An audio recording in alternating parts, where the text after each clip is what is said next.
ARG film with color as realistic as the color of life. By Budweiser, Beechwood aged for that clean, crisp taste. This Bud's for you. By Quaker State, the big Q stands for quality. Always has, always will. And by Dodge, America's best back trucks are Ram tough. Welcome to Rochester and the start of the fall tour here at Marseille's Olympic Bowl, the Kodak Invitational. The crop qualifiers here. John Gant, the only lefty to make the top 24, second this year in the scoring average. Randy Peterson, the young Californian, goes for his second win of the year. Buffalo's Tom Baker seems to find the fall tour a special time. Walter Ray Williams, the tour's leading money winner, makes his 8th TV final appearance. And Steve Wunderlich, a 7-year veteran, goes for his first ever PBA singles title. And a very pleasant good afternoon, everybody, and welcome to the fall tour on NBC. Jay Randolph along with Hall of Famer Earl Anthony.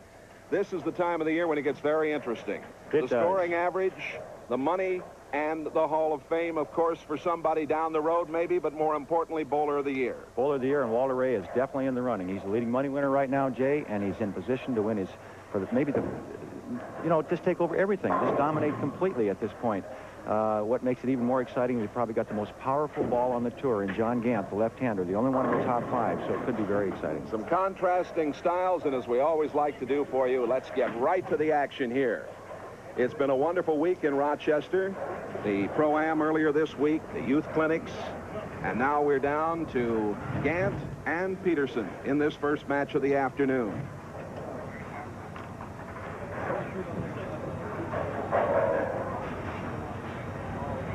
There is Peterson, 6'2", 165 pounds, the youngest of the 5 finalists.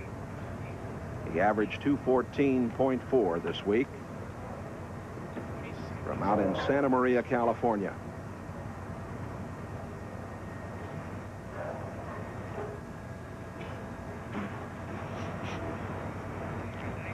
Big crowd watching with you.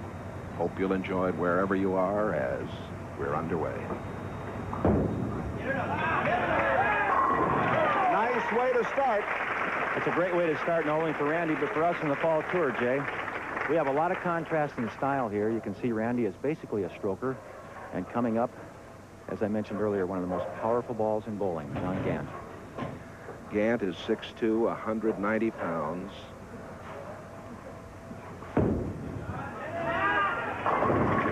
And he is left with a split right off the bat.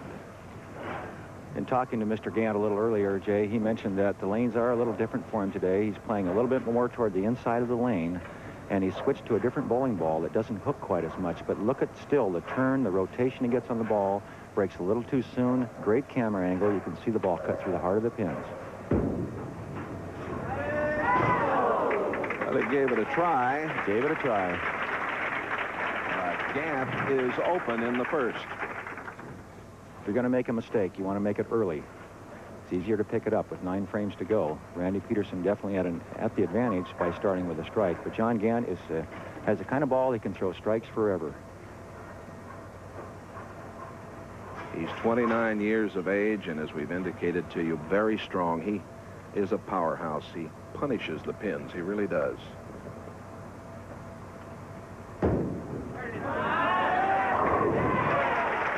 There's just a sample, Jay, of the tremendous power he has in the ball arcing out almost to the channel, all the way back to the pocket from a lay-down point on the lane of inside the 3rd arrow. Peterson had a high game of 277 here this week and averaged 236 on the TV pair.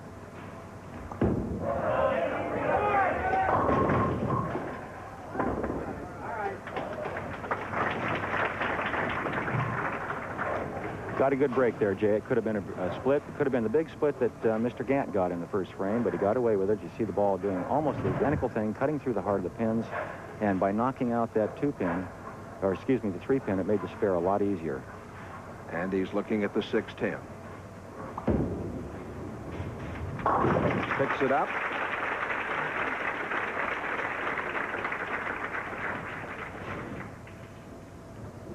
Peterson has been a PBA member for 6 years. He's up by 12 pins. This is a $150,000 event. $27,000 first prize.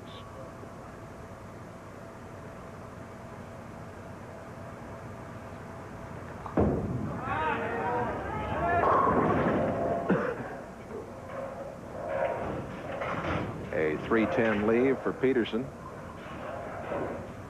Almost the same spare shot he had in the frame before when he had the 610. He's going to try to do the same thing when he goes cross lane. You see the ball cutting again through the heart of the pins and leaving what they call the baby split.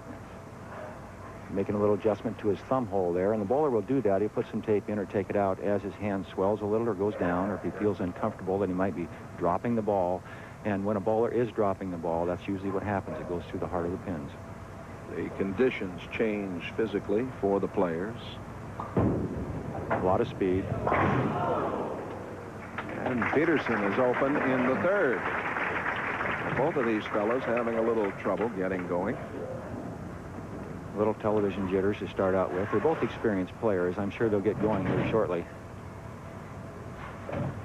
7th career championship round appearance for Big John Gant from Independence, Kentucky. And another split. The nemesis of the big hook right there. And whether you're right-handed or left-handed, you'll see this type of split being left. When you see the powerful wrist turn of John Gant, the ball goes way out, but doesn't get back quite soon enough for a very difficult spare. John's going to try to make this ball cross in front of the 3-pin. The ball will take out the 6 and have the 3-pin fly across the lane and take out the 7. And now we come back live, and he was trying to cut down the 3, 6, 7.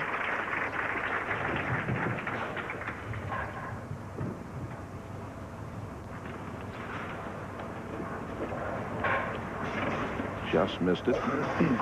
As you can see by the style of players, they all throw the ball, except for Tom Baker, fairly hard. And they all overpower the first part of the lane, which is the head area, which tends to break down or get dry as bowling goes on. And by being able to do that, that's why they're in the top 5 this week. And another split for Gant. 6-7. He had the highest scoring average on the summer tour. He did, and with that powerful ball, if he can get it in play, and he's having that problem right now, getting it in play, by play I mean in the pocket area, he can score or strike with anybody there ever threw a bowling ball. But right now, John just can't get it in play. Another difficult split. Almost converted it. We've had 4 splits in 7 frames. We'll be back with more from Rochester, New York, right after this. Introducing Kodacolor VRG, film that captures the color of power.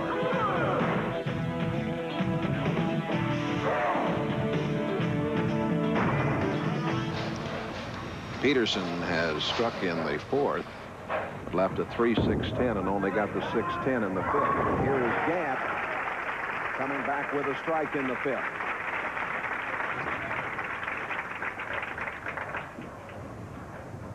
Chance to narrow that deficit. He's down 12 pins at this point. He could get it to 2 pins with another strike here, and we've got a match going, Jay. Even though it's low scoring, the players don't really care what their score is as long as they win.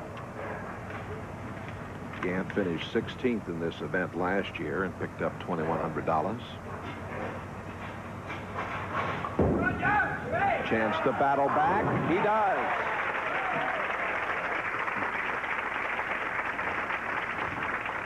And the lead is 2 for Peterson.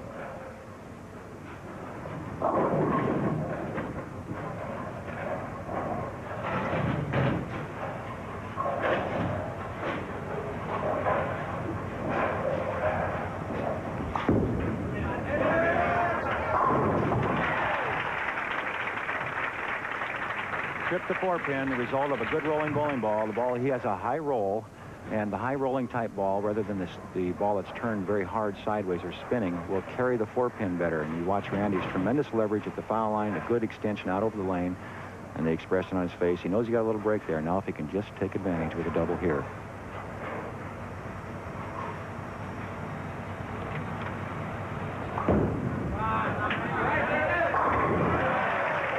Randy, as a teenager, Got into the 80 Syracuse Open as an amateur and did very well.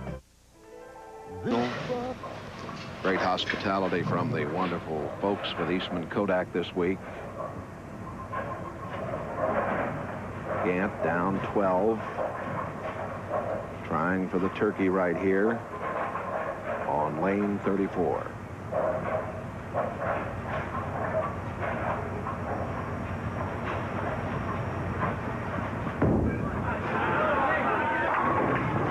And another split. Oh, and a bad break, Jay. The 7-pin was going to go. He had that pin rolling across there to knock out the 7. Watch the hit.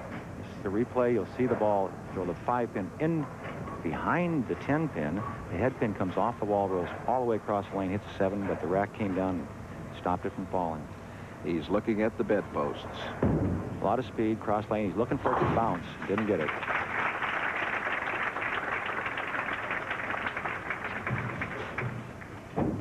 Looks like somebody took a shotgun to the score sheet. All those big holes up there. Oh, I'll tell you, he's down 26 pins to Peterson right now. And he really must mount a charge very quickly. Still in the pins, though. It's still a chance for him. He can strike out for 189. Randy Peterson going into a 185 clip right now.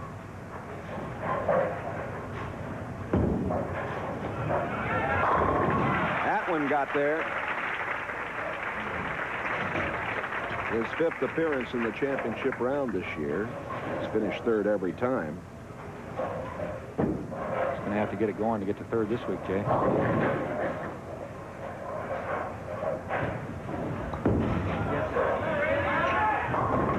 A little high and a split for Peterson. All week long, as I watched him match play, the bowlers were having trouble with the lanes changing. They do change very drastically here at Olympic Bowl. And as they change, the ball overreacts. As you see, Randy thought he made a good shot there. The ball cut through the pins very quickly.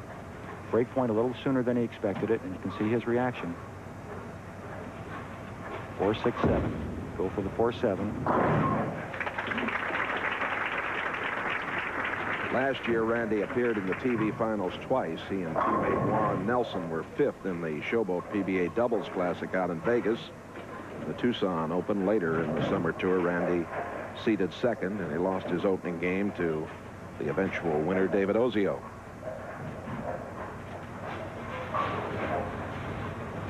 Eighth frame shot. Very important. Got the job done. That was a 9th frame shot, and I said 8th frame. I meant the 9th frame shot. It's the key shot. It's something to go into the 10th frame and build on. He can still, no matter what Gant does, by striking out in the 10th, Randy Peterson can still win this match. John Gant needs a strike to almost even the match.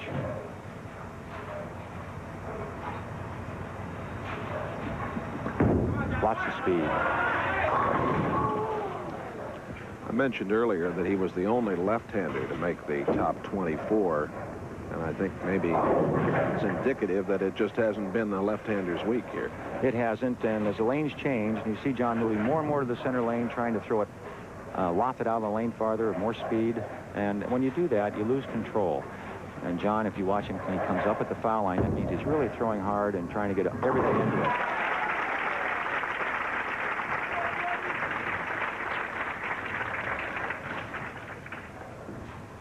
Perfect cover, the ball fitting directly between the 2 and the 7. It's amazing that John's ball will even bounce into that 7, as much rotation as he puts on it.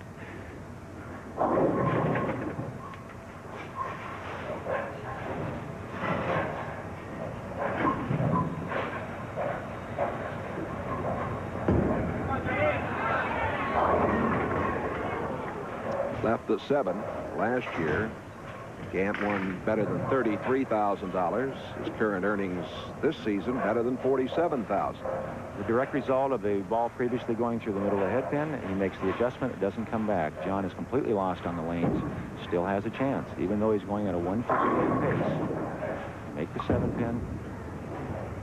Right back. And Randy Peterson would then need a mark to win the match.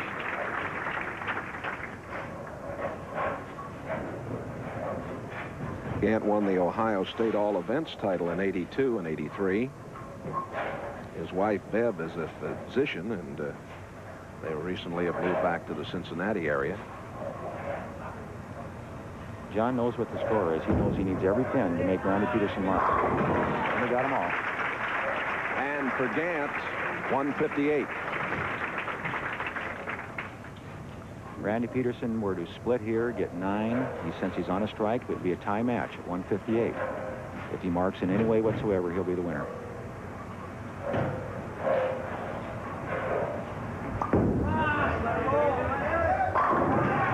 All right. Got it when he needed it. He sure did. He comes through, and Peterson is the winner here over Gant. The first match of the afternoon here in Rochester in the Kodak Invitational. The PBA Tour coming back here last year after a 5-year layoff. Now the second year that Kodak and the bowling fans of the area have had so much fun.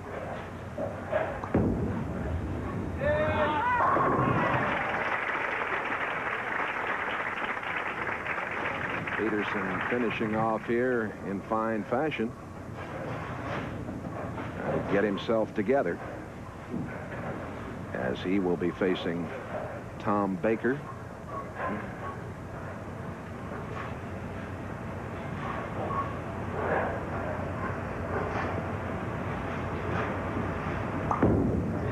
Peterson has a rather effortless style, very smooth, and he's going to finish with a 187. So it is Randy Peterson, the winner, and he'll go against Tom Baker when we come back.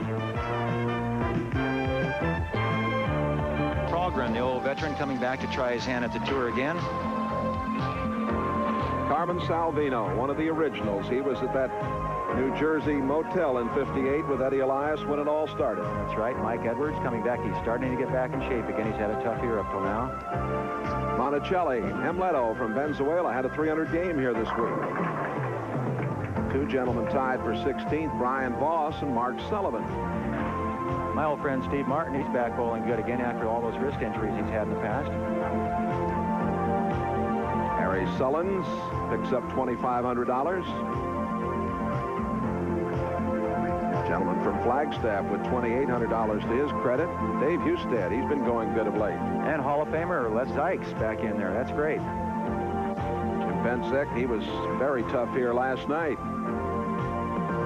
And the man on the bubble, number 6, Dale Ballard.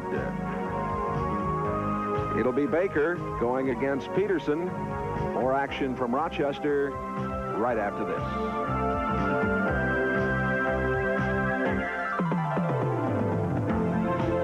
Won better than $516,000 in his career.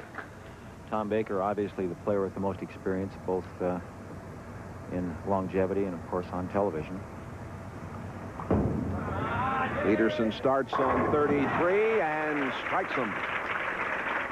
Now, here's a chance to see some really drastic contradictions in style. Randy Peterson, big, tall, and strong, throws the ball very hard.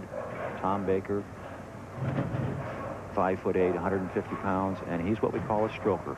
Soft, speed, really tries to be precise with the shot. The old smoothie. The old smoothie. I mentioned right at the top of the show that Baker, who is the oldest of the 5 finalists here and has his now 10th year on tour, loves this fall tour. It's kind of his time of the year. There's his wife, Lisa.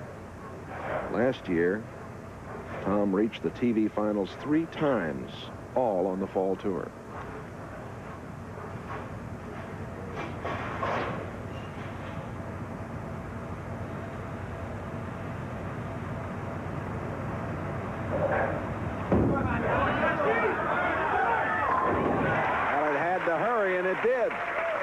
I think the scores are going to improve a little, Jay, as you get a little more experience on the telecast. And Randy's got the 1 game under his belt. He's a little more relaxed now.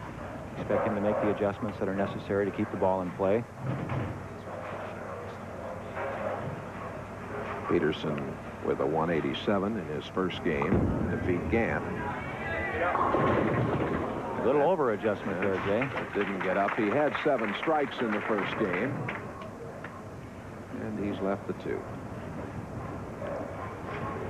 As you can see, Randy has moved more to the center of the lane, and that's the adjustments the players have made all week. As the ball is hooked a little bit too much on the back end, they've moved more to the center.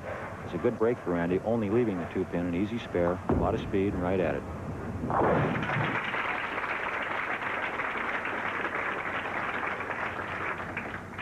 The proprietor of the Olympic lanes here, Marcel Fournier, and his missus alongside. What a great host he is.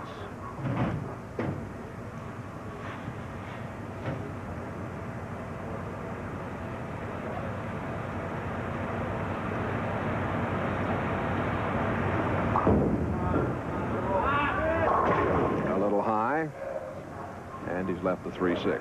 And as you can see by his reaction, he's not very happy with the way he's performing. Randy, after getting that first game win under his belt, should be making the proper adjustments by now, and he's just not keeping his speed constant. He's not releasing the ball the same way twice in a row, and the ball's just not going to end up where he wants it to, but he can't be consistent with his release.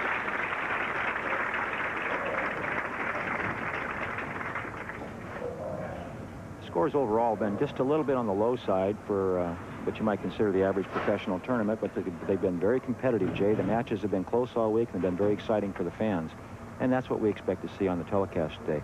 Tom Baker, the player with the most experience of all our finalists, Walter Ray might be the second one, again up on lane 34, going for 3 in a row. Didn't get there.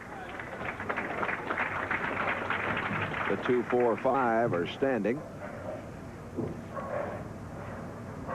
Tommy was happy with that release. He thought he got the ball to the break point he wanted. It was just a little bit too far down the lane, came in behind the head pin. And this has been one of the most difficult shots all week to cover. You see Tom, he's a fidgeter. He has to get that thumb just right in the hole. Going down the left-hand side of the lane. Great coverage. 269, the high game for Baker this week. And he averaged 226 on the TV pair. He is up by 9 over Peterson. One of his hobbies, playing the horses. He's a man after my own heart. He's quite a hockey fan, too. I heard you just returned from the Breeders' Cup. Did you enjoy it out there? I had a great week. It was very special. Another great NBC telecast. And down they go for Tom Baker. Baker leading by 9. Back with more of this match after these messages. Fourth has just gotten a re-rack. Here he is down 10 pins, bowling in the 5th. Randy's having a lot of trouble maintaining his speed control. He's making adjustments, and a lot of times when a bowler makes this many adjustments in a one-game match, he can't remember what the good shots were and what the bad ones were, Jay, and he can get himself in a lot of trouble. And that's what Randy seems to have done. He's over-adjusting, it looks like to me. He's hitting the ball harder. He's trying to get more rotation, more speed. Then he's cutting down speed and cutting down turn. He's getting confused. Well, that can happen to a young bowler, of course, who is confronted with these changing lane conditions that we have in the television finals.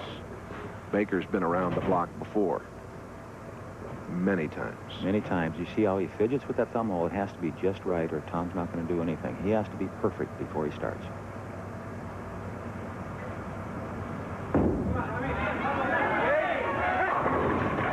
All right. Tom won his 6th career title in the Budweiser Classic, Columbus, Ohio, when he beat Storm DeVincent 183 to 181 for that championship. The perfect form of Tom Baker, the concentration, the knee bend, the extension. Look at the balance. That's what you look for, folks. If a bowler's timing is good, he's going to be balanced at the foul line. And Tom Baker, right now, his timing is perfect. They call him Bakes. His wife, Lisa, looking on, trying to grab some air in here. Would you say she's nervous? 3 in a row for Baker. And his lead is 32.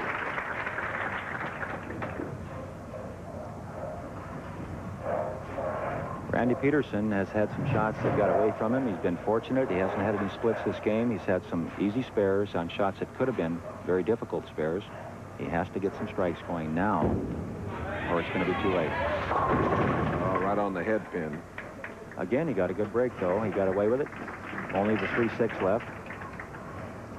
And Randy is confused. As you can see by the look on his face, he's changing speeds and he's changing angles, and nothing seems to get the reaction he wants. That ball looked good till the last couple of feet, and again through the heart of the head pin. A lot of speed, cross lane at the spare.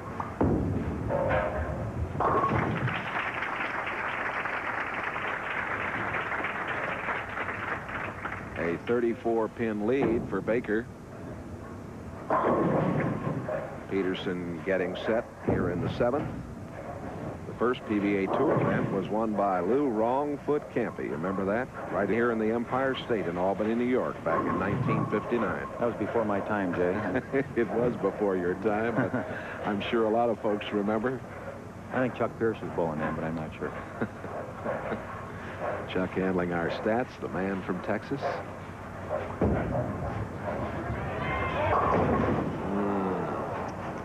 More problems for Randy Peterson.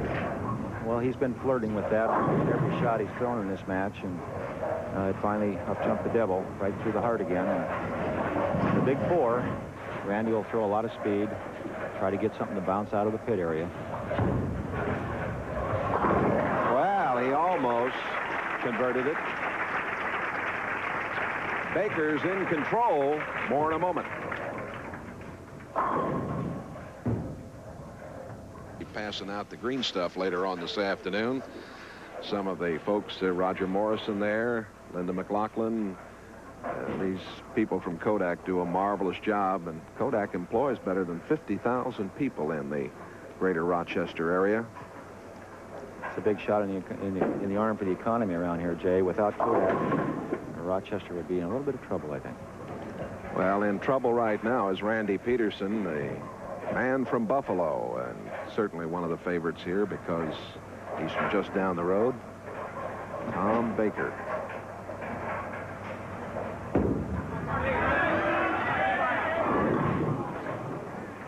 He's shaking his head. He thought he was going to get more than that. Well, that's the same result he got in the 3rd frame after starting with a double. Almost an identical shot. He thought he had the ball where he wanted it with the right speed, the right rotation, and it just kind of hung out there a little bit. The lanes have been a little tricky all week, and as I mentioned earlier, when he did leave this in the 3rd frame, this has been the most difficult spare the players have had, any combination of the bucket. And it's the 2-4-5. And that's why. It either hooks early or it slides by it, and they've had a lot of trouble with it. Baker is open for the first time in the match.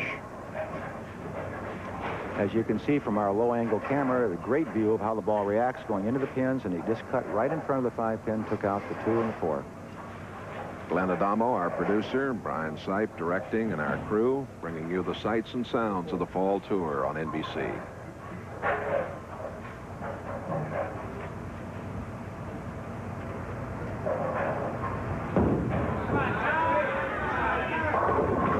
And Baker bombs right back.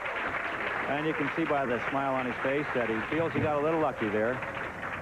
The ball was a little light in the pocket and scattered him out, and that's that good rotation and good ball control, good speed.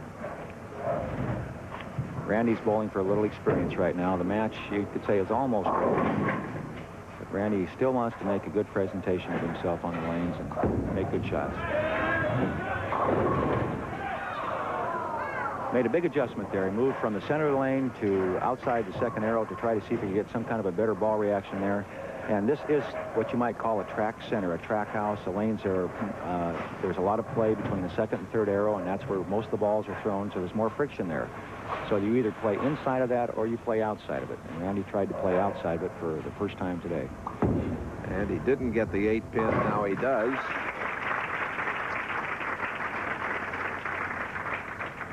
Peterson is, as we mentioned, just 24, the youngest of the 5 finalists.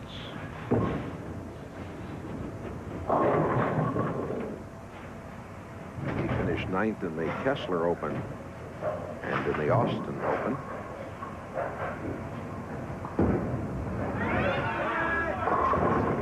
Oh, and another split. Well, a frustrating afternoon as Peterson, of course, got his victory over Gant to get going, but now is going down to defeat the Baker.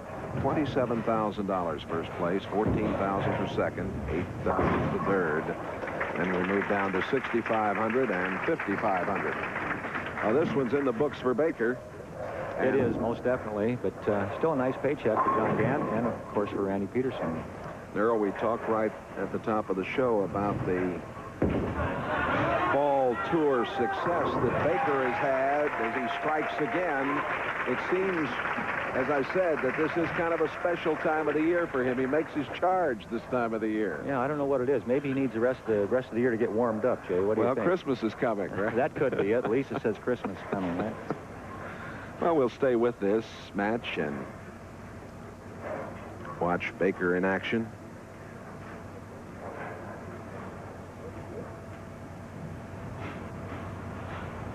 Tommy led this tournament for almost whole event. He was either first, second, third, or somewhere in that area. So he's been very consistent all week, Jay, and he's starting to show how he's made the adjustments. As you saw the shot on lane 33, just like the others he's thrown there, but the shot on 34, just previous to that in the 9th frame, he made the adjustment from leaving that bucket to a tighter line. I think he's really ready for the next match. He's on 18 300 games in his professional bowling career.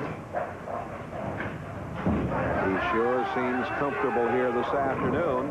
He does, and he's trying a few things out there to see what kind of a ball reaction he'd get. So it's going to be Baker.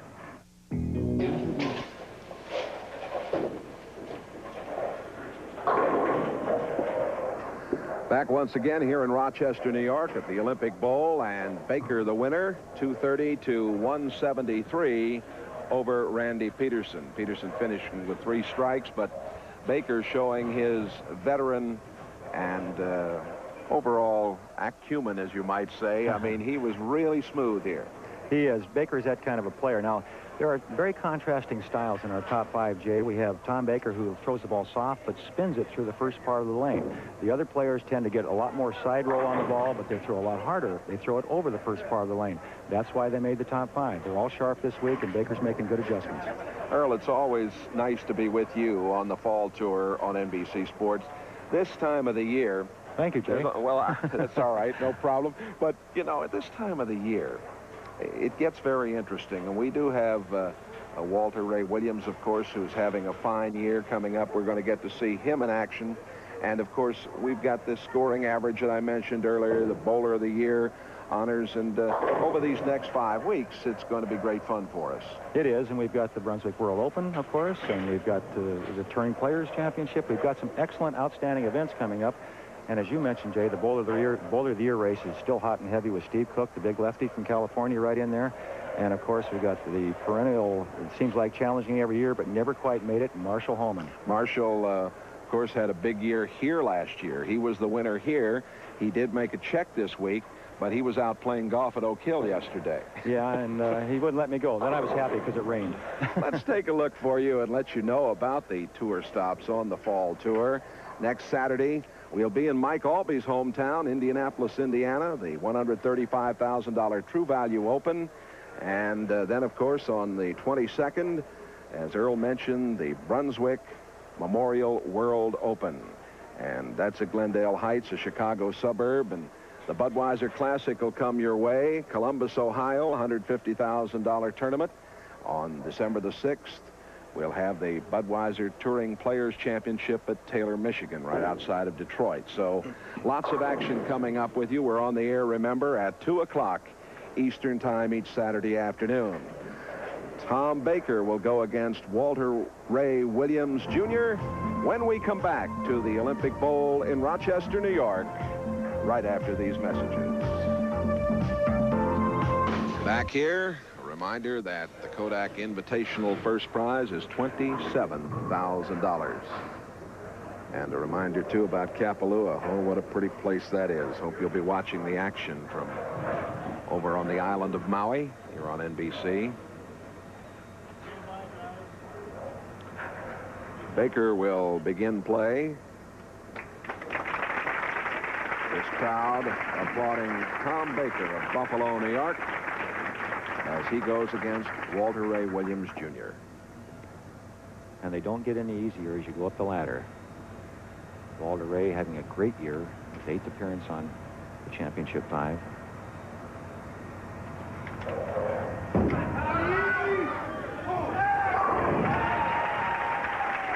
The veteran starts out in good shape. He had the 230 with 8 strikes in his victory. And now there's your first look at Walter Ray Williams, Jr. Qualified second with that 215.5 average. An extremely talented gentleman. Hand-eye coordination of the first magnitude. Got a break there. Trying to play basically the same part of the lane with the same direction down the lane that Randy Peterson was using. And Walter Ray, with a different type of roll, doesn't quite hook the ball as much on the back end of the lane as Randy did. Might be able to keep it in play a little more because he doesn't cross as many boards. He switches balls, a ball that doesn't hook as much, so he can go directly at the spare, the 4-7.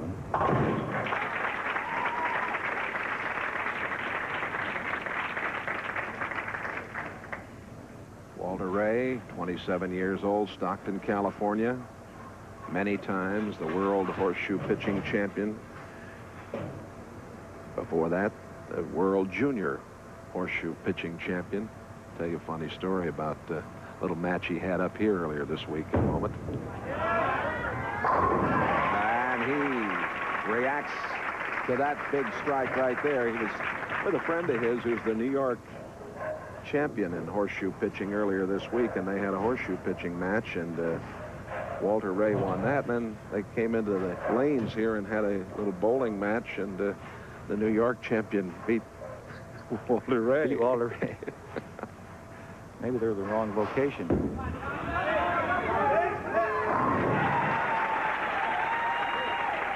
Baker opens with a double. First championship round appearance this year, but as we have reiterated to you, he was very, very hot in the fall tour last year. It's Tom's dad, Henry, who has come over from Buffalo. Lisa, his wife. Henry Hank Baker, a proud papa.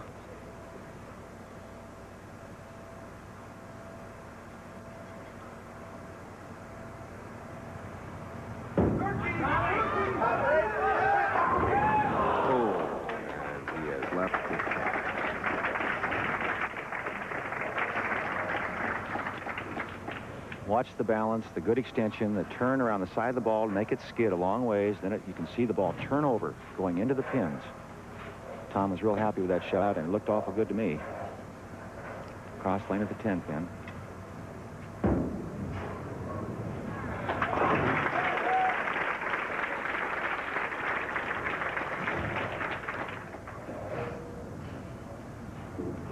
Walter Ray Williams, the money leader.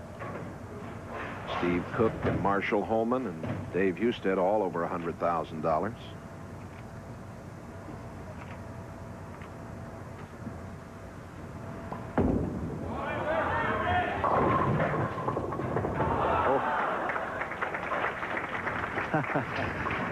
They just kept dropping for him down there. They did. Walter, when he released this ball, I don't see how he could have been very happy with it. He just almost didn't get it off his hand. He just threw it down there, and almost like he was throwing one of those horseshoes rather than a bowling ball. Got a good break. You can see the pins toppling like dominoes. It's left an easy spare, only the 4 pin.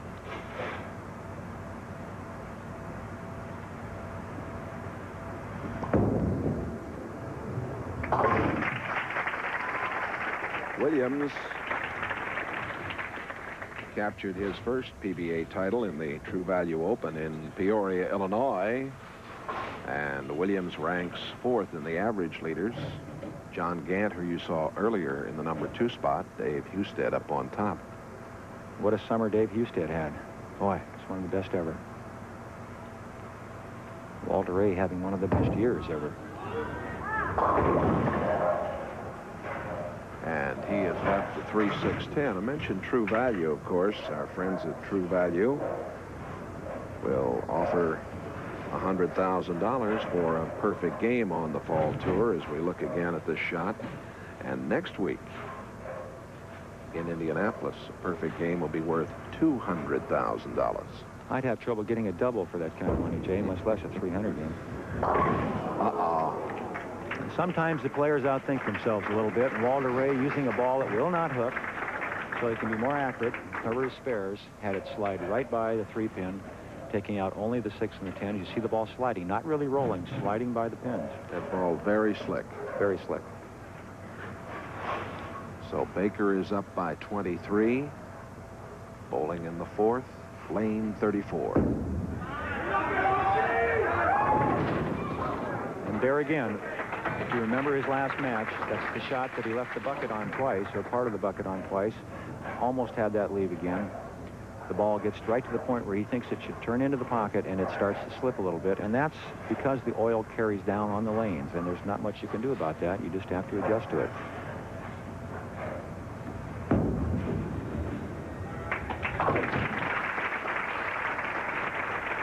Baker won the Steve Nagy Sportsmanship Award back in '82 and also in '81. That award, one I know he's proud of because it's voted by the players. That's right, and Tommy exemplifies good sportsmanship, whether he's bowling good or bad. He's got the right kind of image that the PBA players like to present.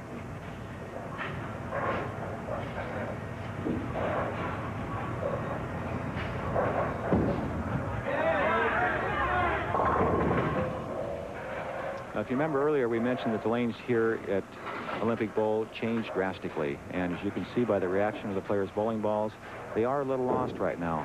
And all week long this has happened. They'll be making adjustments, and the adjustments they've been making for Tom Baker, for example, was to change his hand position so he could get a different rotation on the ball, move more to the center of the lane, and catch the track area farther down the lane to delay the break. Right now, they're in the middle of a transition period, and they've got to be very careful, because if they get too far in, the ball slides by the head pin. If they don't get far enough, it hooks through the middle, and that's the trouble Walter Ray is having, the trouble that Tom Baker's had in his last 2 shots. As the lanes change, they have to make that adjustment. Once the change is made completely, then they're okay. But right now, they're in a transition period. Baker opening with a double and then 3 spares. Walter Ray Williams down by 20. Tremendous lock. He scrambled him that time. We're going to get a chance to show you exactly what Walter Ray is trying to accomplish. Watch the swing. Now watch the ball go well out over the lane. That ball is in the air for 8 or 9 feet. And the reason he's doing that is so that he can delay the hook. You see the ball stayed on line that time rather than cutting through the middle of the head pin. He's trying to make the ball, he knows it won't hook in the air, so he's trying to get it well down the lane before anything can take effect. Williams down by 20. Again, that tremendous lock, lots of speed. Well, he seems to have a feel for it now. He's made the change. Now see if Tommy can make the adjustment on the right-hand lane. This one's the one that he's had trouble getting the ball to finish on. The left lane, he's come up too high on the head pin. Look at the concentration, the desire. He wants it bad. A lot of strength in that. Conversely, look at the stroke of Tom Baker, soft and smooth. Tried to make the adjustment and paid the full price. Boy, that's why, again, the scores haven't been that high this week, because when the players have made the adjustment during this little point of transition, they've had a lot of problems. Tom made the adjustment, tried to go more direct. You see, he's inside the 3rd arrow. The ball broke right at that point and went through the middle of the head pin. Takes 3 out of the right-hand corner. And the match is changing hands right now.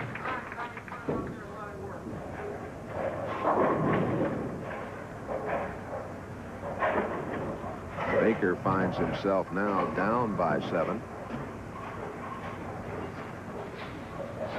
Greek Church a moment ago. Oof, that's a toughie.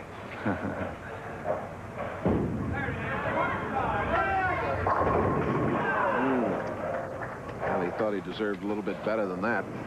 Sure did. Now that's the kind of pin action you get when the ball hits very hard. Takes the 5 pin and sends it behind the 7. And Tom, you watch the 5 pin go over there, behind the 7 pin, and nothing touched the 4. Very unusual leave.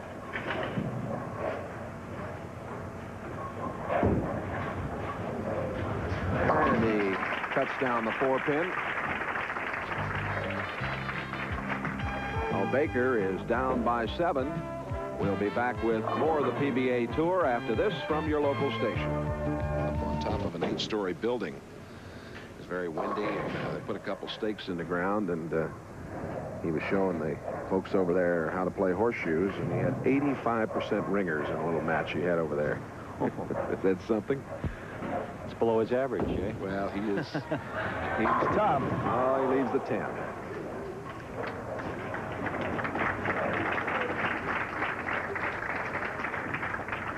Walter was really happy with his shot. He threw it where he wanted and how he wanted. See the ball rotating, picking up the roll, breaking in just slightly behind the head pin. That's normally when you leave the 10-pin. Again, he is going cross lane, switching bowling balls. Remember, he missed the last very shot with this ball. That's perfect. We've covered that one. Walter Ray says that his goal in bowling is to be the PBA Player of the Year.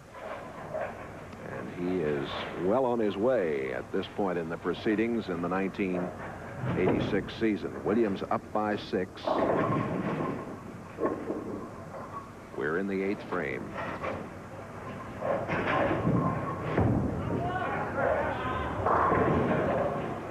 Very interesting matches, low scoring here, but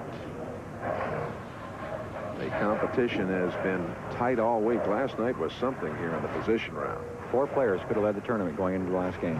4 different players with 1 game to go. This is a difficult spare that Walter's left here, the 3-6 now. In order to cover this, he has to get enough of the 3-pin to get the ball to finish in and take out the 9, but if he gets it too wide, it won't do it. If he cuts it too short, it'll hook in front and leave the 6. A lot of combinations to miss it, not too many to make it. Perfect. Very well done. That camera shot, I think, gave you a very good view of that one.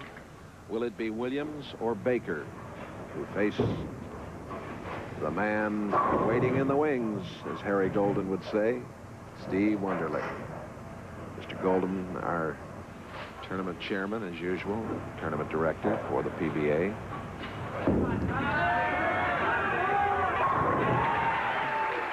Baker's not done. That was a key shot for Tom right there. The strike in the 8th frame on the lane he's had the most problems with, lane 34. He's going now to the lane 33. He has more confidence on that lane. He knows the ball will come back for him or finish stronger on lane 33. He'll give this a little room. Tom's had a lot of experience. I expect him to make a good shot here. Give it a little room, let the ball finish for him in the back end, and he's looking to hope he carries that 10-pin.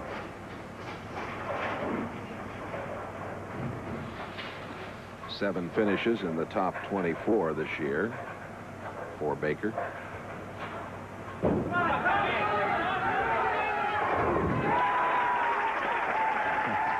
Tommy didn't like that one, Jay. He feels very fortunate. He made a good shot.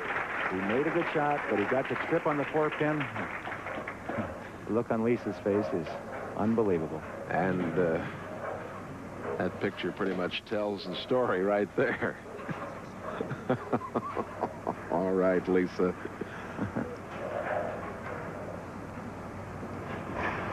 Williams now down by 7. Right. Again, you can see the completely contrasting styles of the 2 players. Hard, very hard, a lot of speed, a lot of loft for Walter Ray Williams. Tom Baker, the finesse player, stroking the ball, trying to make it react at a certain point on the lane. Williams, 34 of his games this week over 200. That's phenomenal based on the lane conditions, the variety of lane conditions the players had to compete on. A key shot right here to take the lead.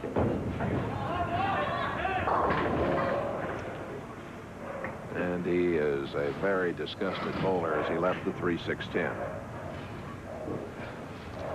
So you can see he pulled that ball a little bit. Jay, again, he's trying to get so much speed on the ball that he just pulled it across in front of him a little bit, and he knew it as soon as he let go.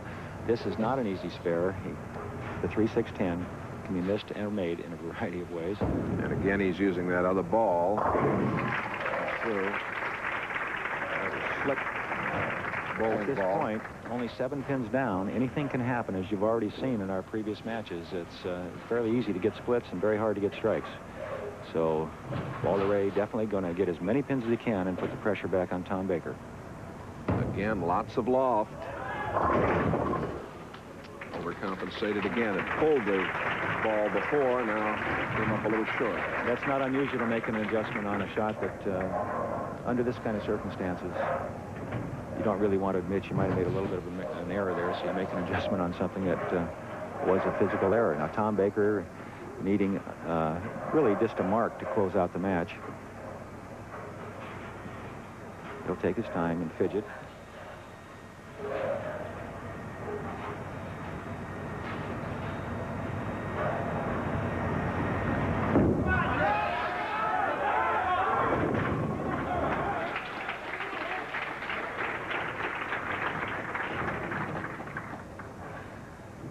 The right-hand lane has been the tough lane for Tom Baker, and to finish in the 10th frame with this kind of pressure, needing to get any kind of a mark to win this match, to go into the championship match, he made the smart play. He played it wide. He didn't get the big split.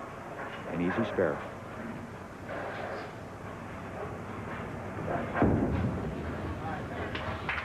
And Baker will move into the championship match. And a reminder, of course, Well, he needs 2 pins. I better just hold up. But stay behind the foul line, keep it on the lane. That's right. A reminder, of course, that NBC Sports, as an exclusive in our fall tour coverage, will have an uninterrupted championship match for you, as we have in the last 2 seasons.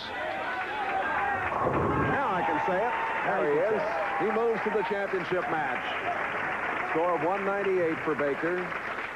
And Lisa with a little hug, and Baker with the opportunity, of course, to move forward against Steve Wunderlich.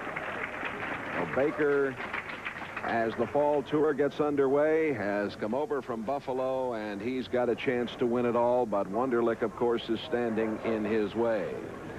Gant taking $5,500, then Peterson $6,500, and now Williams walks away from the action with $8,000. Oh, the championship match again will be Steve Wunderlich of St. Louis against Tom Baker of Buffalo. There they are.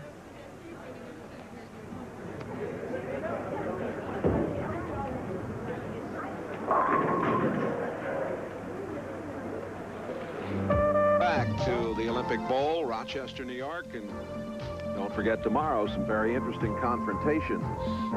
NFL football action. I'll be over in Buffalo, where the Steelers are coming to call. All of the action kicking off at 12:30. And San Diego and Denver, and the Raiders and Dallas, a couple of attractive late games. Now to the championship match here in the Kodak Invitational.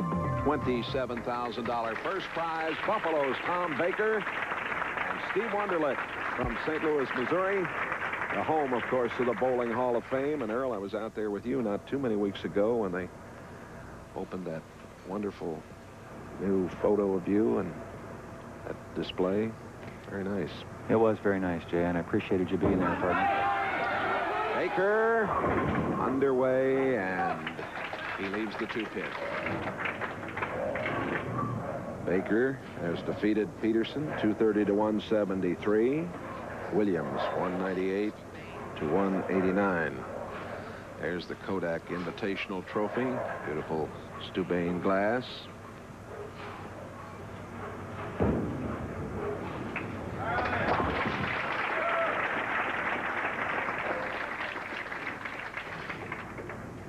All right, again, the contrast. Now, so far today, Tom Baker, the stroker, the soft speed, has made the adjustments. He's kept the ball in play enough to be a winner. And he's beat all the power players. He's got 1 left to go, and Steve Wunderlich. A lot of speed, a lot of loft, and a lot of forward roll.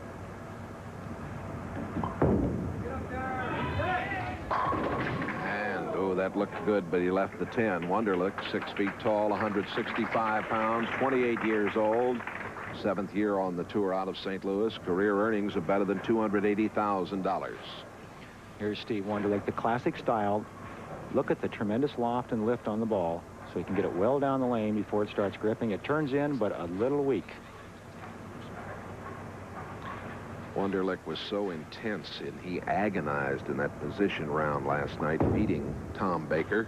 And both men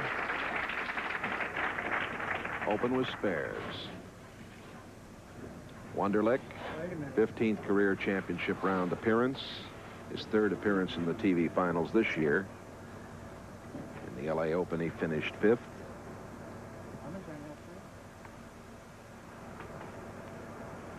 You mentioned something earlier, Jay, that was kind of unique about Steve's championships. Yes, he has never won a PBA singles title. He's won a doubles title and a couple of other events, of course, outside of the tour. And the 7-pin is left standing.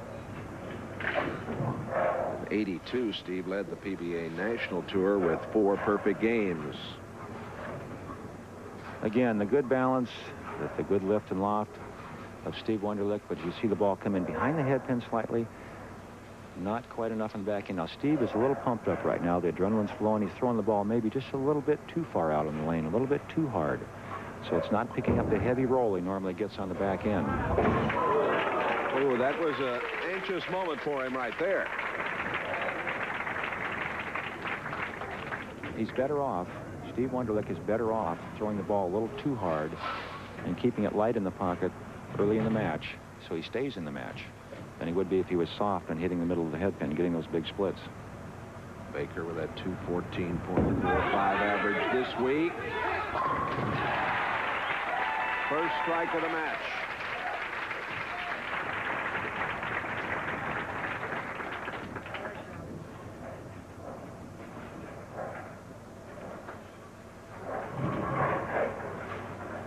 Tom Baker now bowling on his favorite lane, lane 33, the one he's had the most success on, looking for a double to take the early lead.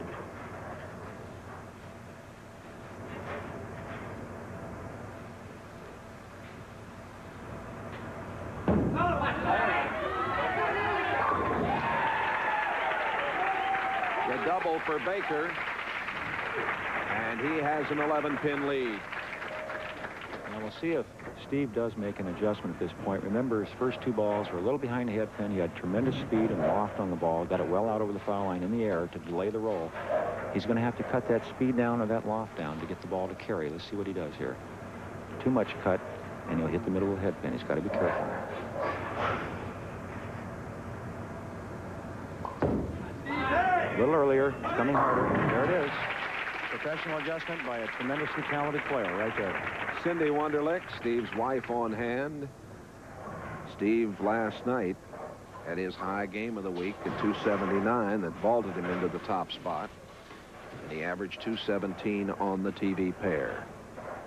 Wunderlich down by 11, early going, championship match, Kodak Invitational, $27,000 first prize. And you won't miss the shot. NBC's exclusive coverage, uninterrupted, as always, of the championship match. A little earlier. 10-pin. Good adjustment by Steve, and it looked like the ball was rotating well, going into the pocket at the right angle. Just hit a little weak. Didn't quite pick up the heavy roll that he wants on the back end. You see the ball make the break right there. Looks like it's coming in at a good angle, and the 10-pin. And the reaction. He liked it. You can see that, and he's very disappointed. Cross lane at the 10-pin. Again, Steve is the type player likes to use a lot of speed, and you'll see that as you go across the lane at the 10-pin here.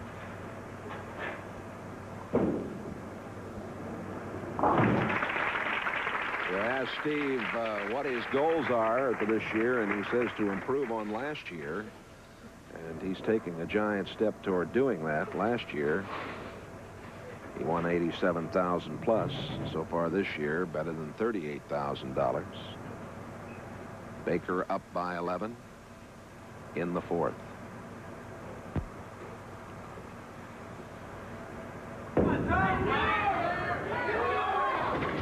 A little slow getting there. And there it is again.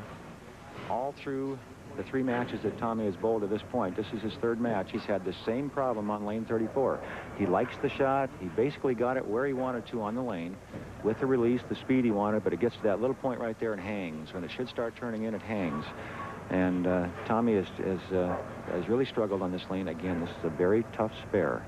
The 2, 4, 5. Good coverage.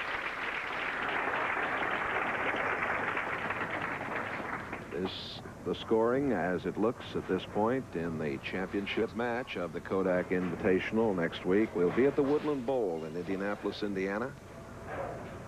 $135,000 true value hardware open, and don't forget, on that occasion, perfect games worth $200,000. Boy, that's a lot of money, Jay. $200,000. You going to come out of retirement for that kind of money? Not the way I'm bowling, Jay. And a 7 is standing. When you consider these bowlers are bowling 1 game for $27,000 first place, a total of $41,000 for first and second, that's a lot of pressure. And any mistake could mean the difference between winning and losing a championship. It's amazing they perform as well as they do, Jay.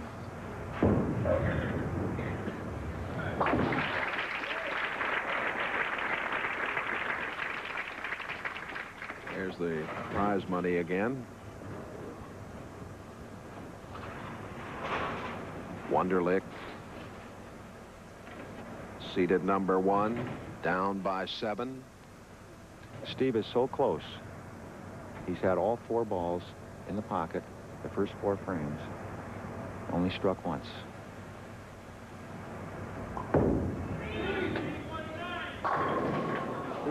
Again. Up there for him. This is only the 7th finish in the top 24 for Steve this year in 26 events. He's cashed in 13 of the tournaments. He's making a little adjustment, going more direct with more speed and trying to get a heavier end-over-end roll so the ball doesn't cut through. He got the hit he wanted on the back end. He got the ball to hit hard, but just a little bit too much of the head pin.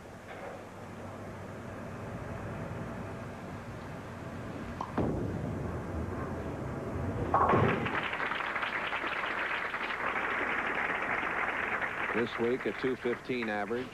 On the year, a 209. Steve, a very intelligent player. He makes very minute adjustments with his hand, so he gets a slightly different rotation on the ball, so it'll react a little different on the back end of the lane. And that's what he's going through right now. He's trying to find a way to get the ball to rotate, still keep it in play, but carry those corner pins.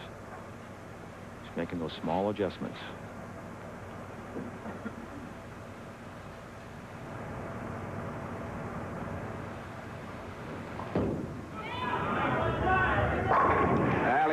His hands. He thought he had that one, and he did. He sure did. The problem being, for both players, as you see Steve's ball, this is Wonderlich's ball going into the pocket. You can see the rotation. It's very forward. It doesn't break very sharply. That's what he needs to strike with his speed and loft. Tom Baker is arcing the ball more. Both players having a little more trouble with the right-hand lane.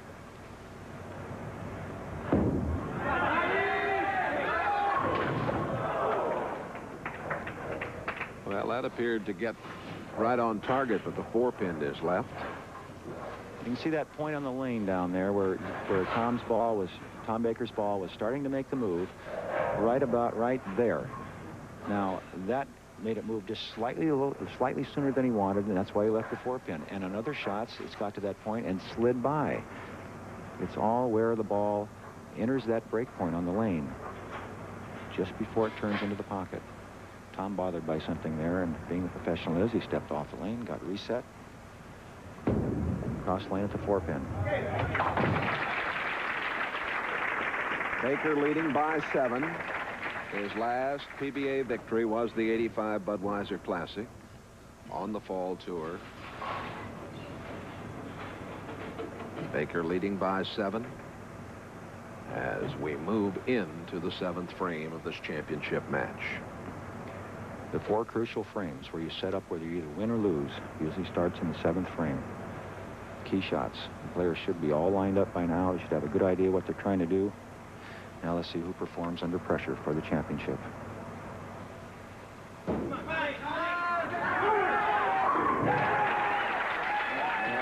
strike in the 7th for Baker.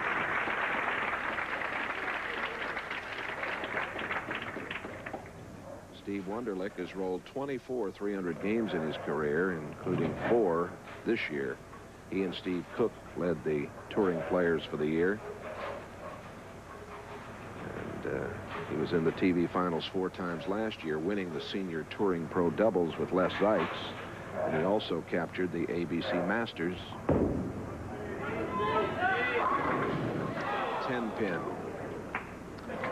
Again, I'll mention that Wunderlich, who is upset with himself right now, is trying to win his first ever PBA singles title here in Rochester today.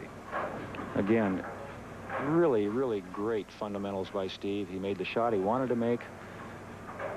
He's had 7 consecutive shots in the pocket. He's only carried 2 of them. Not really Steve's day to this point. He had the chance to take the lead if he'd have struck there. Now he has to work hard on the spare. Start over again on lane 33 with a strike there and hope that Tom waits for him. Well, he's obviously very frustrated, Earl, at this time. He makes but he's no got to bones stay about up. that. He's got to stay up. He's got to get in there and keep working. He knows that. He'll give it every bit of effort, every bit of finesse, whatever it's necessary to strike here. You can bet Steve's going to put it all into the shot. Wunderlich down by 7. Baker trying to come from the number 3 spot to win it all.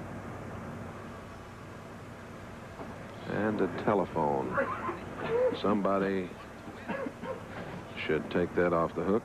I don't know where that telephone is, but that bothered him. Was that from the racetrack, one of your bets? You No, think? no, I don't think Oh, so. Okay. Just thought I'd check. I didn't. Again, he's going to take his time, get set. Deep breath. We're getting into the must-strike situations now, late in the match. 8th frame. Got it. Great concentration shown by Steve Wunderlich to come back, reset himself, and make that crucial shot in the 8th frame. Tom Baker with a chance now on the most difficult of the 2 lanes, lane 34, to take an increased lead from 7 to 17 pins with a strike here. Wunderlich working with that steel brush on his left Doesn't shoe. want anything to go wrong right now. Doesn't want to stick, doesn't want to slip. Very important. The bowler has that firm foundation when he's at the foul line.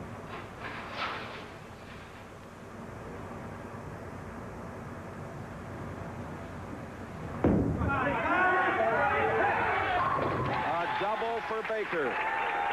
The difference has been in every match up to this point for Tom Baker, his ability to make that tee shot on the difficult lane, lane 34, that's given him that little edge over the other players. He has been able to strike when the other players haven't.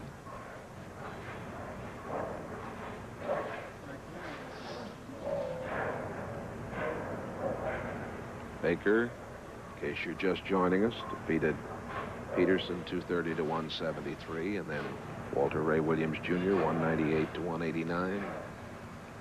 He leads by 17.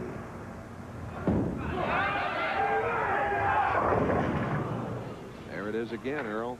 It is, and it's on his problems favorite over there lane. on 33. That's his favorite lane. He's made his best shots on lane 33. He's got most of his strikes on lane 33, and I think Tom just had a little lapse in concentration. He let it get away. He had so much concentration on lane 34 to get that key strike.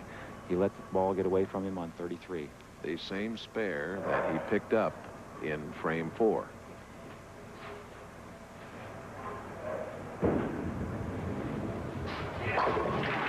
And he picks it up here in the 9th. Pin count becoming very important at this point. As you can see, if Baker continues to lose pin count, he's going to eliminate one of those doubles that he's worked so hard to get. Steve Wunderlich down by 14 pins with a strike and make it 4. If he can strike on lane 34, he has the advantage of finishing on lane 33, the best lane for the 2 players.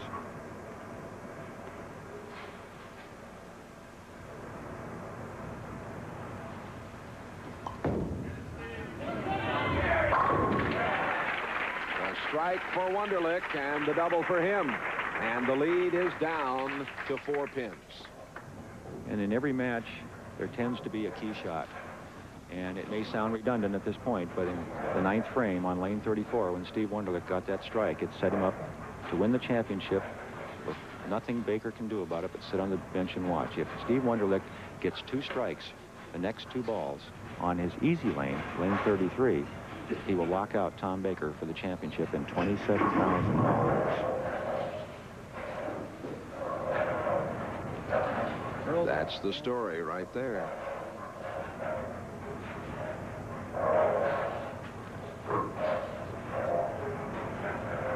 Wunderlich down by 4 pins to Baker.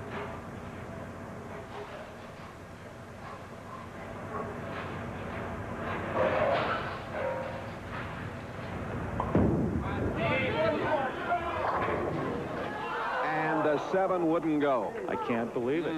I can't believe it. He threw the ball as well as he could throw it. When he let go, he knew he threw it well. He had 3 pins run up and down the side of that 7 pin, and nothing knocked it down. Watch the replay. Steve likes it when he lets go. You can see he got good lift, good rotation on the ball. Watch the pins all go to the corner. 3 of them running up and down the side of that 7 pin, and nothing knocked it over. That could be the championship. What a shame. Hook. Oh, made me nervous there, Jay. It just got there. Again, as I mentioned about 2 frames ago, the pin count is becoming very important. Steve Wunderlich can get a strike here for 207, the final score. Tom Baker going at a 212 clip. If he should get that poor count on lane 34 that he has in the past, it could become a very tight match.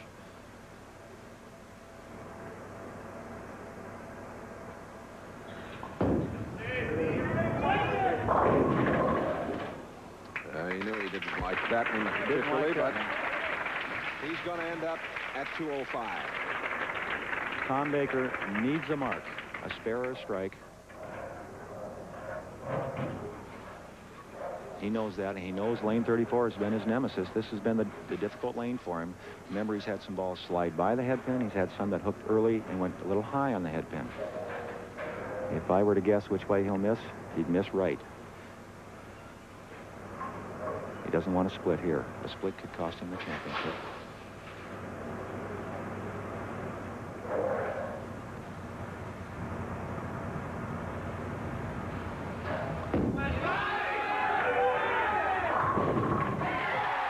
All right, it wasn't very pretty, but they all went down. Unbelievable.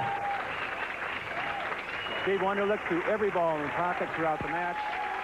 Came down to a crucial shot. It was the worst shot Tom Baker made in 3 games, Jay, and they all fell down. But the man from Buffalo, Tom Baker, has battled through with wins over Peterson, Williams, and now Wunderlich.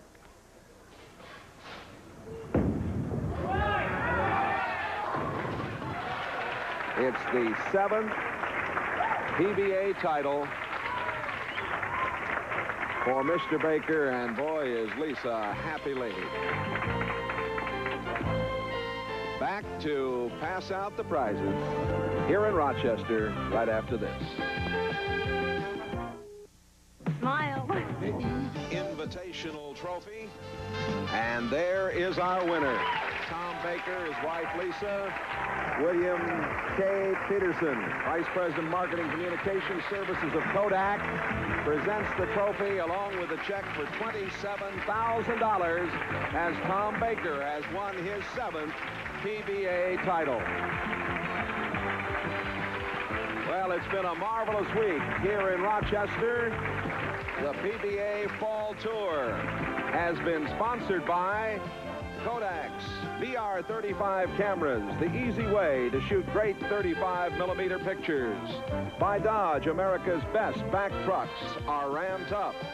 By True Value Hardware, more than just a name, it's their way of doing business. And by Bud Light, everything else is just a light. A reminder that the $135,000 True Value PBA Open will come your way from the Woodland Bowl in Indianapolis, Indiana, next Saturday afternoon, and we hope you'll join us. This telecast has been a production of Bud Sports and the PBA Incorporated in association with NBC Sports. For Earl Anthony, Jay Randolph, so long from Rochester. PBT.